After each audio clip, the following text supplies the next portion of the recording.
यहाँ रखे तनु बना के तनु बना के तनु बना के रखबू बाकी हतार ना होई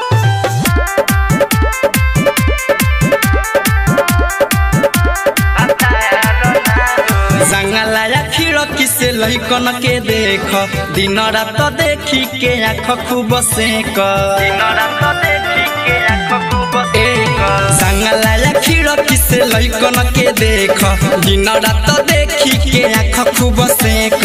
एगो अनार पर सहबो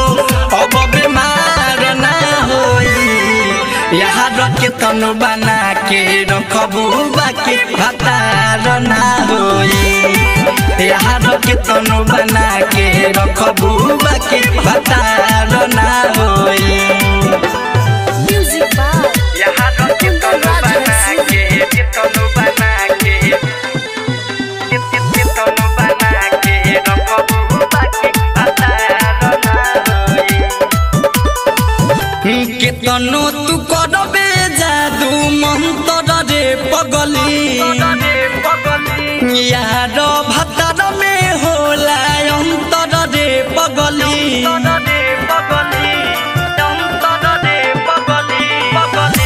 ए बबुनी अभी से कर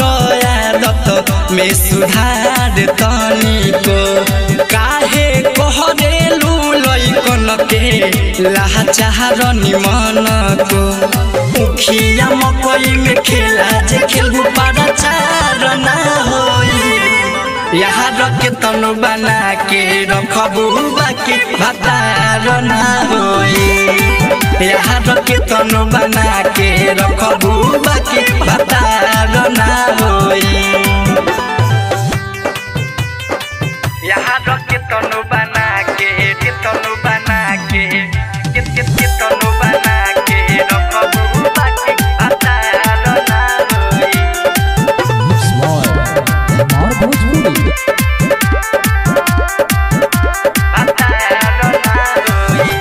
धासु धनंजय के ढेरा जादी जानी दे होखना बड़ा दास तोते शादी करिले काहे चढ़ल जवानी अपन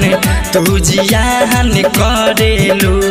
घर से एके भोरे निकलल कहाँ बिहान करेलू मुन्ना विजय के पति बनल जतु घर ना होई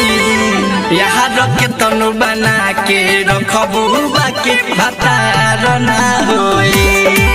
यहाँ रखे तनु बना के रखबू बाकी हतार ना होई जंगला या खिड़की से लइकन के देख दिन रात देखी के आँख खूब सेक एगो अनार पर सहबो अब बीमार ना होई यहाँ रखे तनु बना के रखबू बाकी हतार ना